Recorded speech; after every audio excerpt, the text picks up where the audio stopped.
Zimbabwe Tzu Chi disaster relief team has carried out the second aid distribution at the Kopa in Chimanimani. On the distribution day, it rained and the volunteers invited 30 local residents to help prepare for the distribution.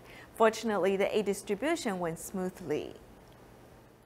On the rainy morning, Zimbabwe Tzu Chi disaster relief team's distribution in Kopa is carried out as scheduled. Early in the morning, local volunteers directed distribution guidelines at Zinger Primary School.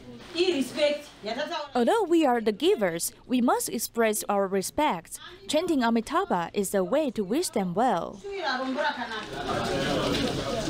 Since the distribution site is outdoor, to keep the blankets dry, the volunteers have to lay the paper boxes on the ground.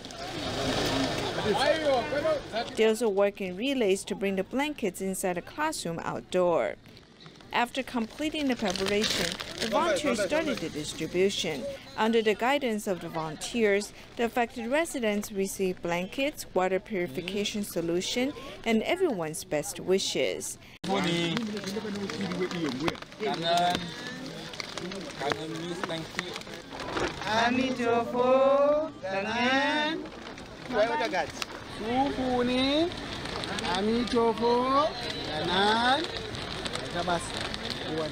My house was destroyed by the cyclone.